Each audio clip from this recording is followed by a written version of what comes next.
السلام عليكم ورحمة الله وبركاته. مaalin wanaagsan meel kasta joogtaan insha Allah. muuqaalkan waxaynu kusoo qaadan doonaa barnaamijkii barashada daawooyinka qaybtii 14aad. qaybtan waxaa kusoo qaadan doonaa daawada loo yaqaano hydrocortisone, waxa ay tahay, waxa loo isticmaalo iyo sidoo kale waxa ay ku timaado iyo dadka qaadan kara iyo sidoo kale dadka aan qaadan karin iyo waliba side effectgeeda. haddaba waa mar kale barnaamijkii barashada daawooyinka.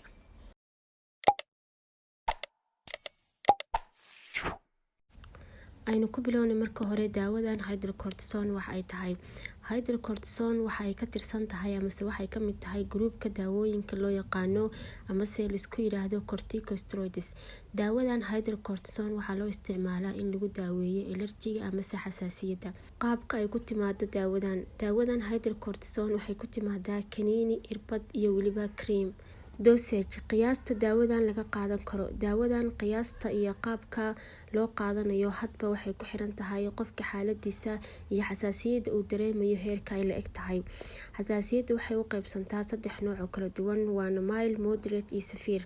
xasaasiyad iska caadiya, mid meel dhexe ah iyo waliba mid aad u daran. hadba qiyaasta uu qofka daawada ka qaadanayo waxay ku xiran tahay xaaladda uu dareemayo ama xaaladda uu qofka ku jiro.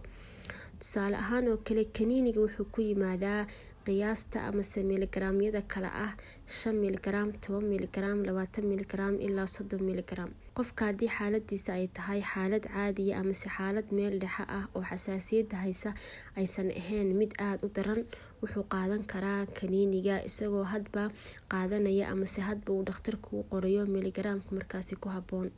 daawadan hydrocortisone irbadeeda waxay ku timaadaa qiyaasta ama miligaraamyada kala ah 80 miligram, 100 miligram ilaa 200 miligram. haddii qofka uu qabo xasaasiyad aad u daran waxaa habboon inuu qaato irbada, sababtoo ah kaniiniga afka laga qaato badanaa haddii xasaasiyadda ay tahay mid aad u daran waxba kama tarto. waxa kaliya oo qofka markaasi anfici kara waa irbada. indication daawadan yaa isticmaali kara. daawadan hydrocortisone waxaa isticmaali karaa qof kasta oo qaba xasaasiyad ama allergy, walow ay jiraan xaalado kale ama xanuuno kale oo loo isticmaalo daawadan sida xanuunka loo yaqaano sclerosis iyo lupus. contraindication sida wad ognahay daawo walba waxay leedahay qof qaadan kara iyo qof aan qaadan karin. daawadan hydrocortisone ma qaadan karaan ama ma isticmaali karaan hooyada uurka leh iyo waliba sidoo kale hooyada nuujinaysa. haddii ay noqoto inay isticmaalaan daawadan hooyada uurka leh iyo sidoo kale hooyada nuujinaysa, waa inay dhakhtarka la tashtaan kahor intaysan qaadanin. daawadan hydrocortisone badanaa waxaa qaataa dadka waaweyn. side effect sidoo kale daawo walba waxay leedahay dhinaceeda wanaagsan iyo dhinaceeda xun. daawadan hydrocortisone side effectgeeda waxaa kamid ah ama qofka markuu daawadan qaato wuxuu isku arki karaa laab olol ama waxa loo yaqaano laab jeex iyo waliba sidoo kale labo.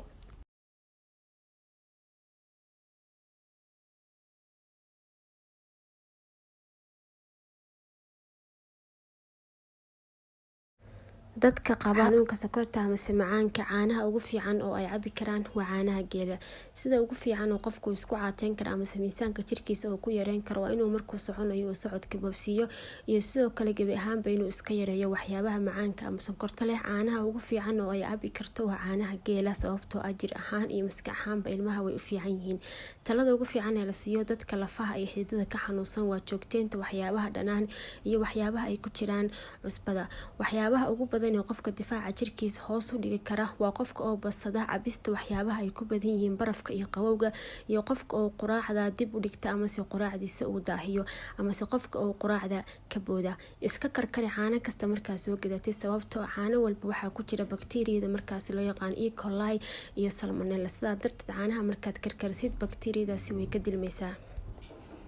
sidee loo daaweeyaa ama loola tacaalaa caabuqa qumanka? 1 qofka inuu ku luqluqdo biyo cusbo leh. 2 qofka inuu subaxii xilli hore u cabo malab.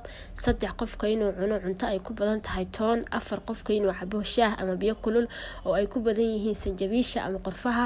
5 inuu cabo maraqa laga sameeyay hilibka digaaga haddii uusan xasaasiyad ku qabin. 6 inuu cabo maalintii biyo badan oo yaraan 6 koob oo biyo. 7 inuu ku qubaysto biyo diiran. 8 inuu ka fogaado waxyaabahan soo socda sida catarka, kalluunka iyo boorka haddii uusan xasaasiyad ku kicinayn. 9 inuu subaxii xilli hore quraacdo. 10 inuu dhuunta ama qoorta uu ku misaajeeyo maro diiran.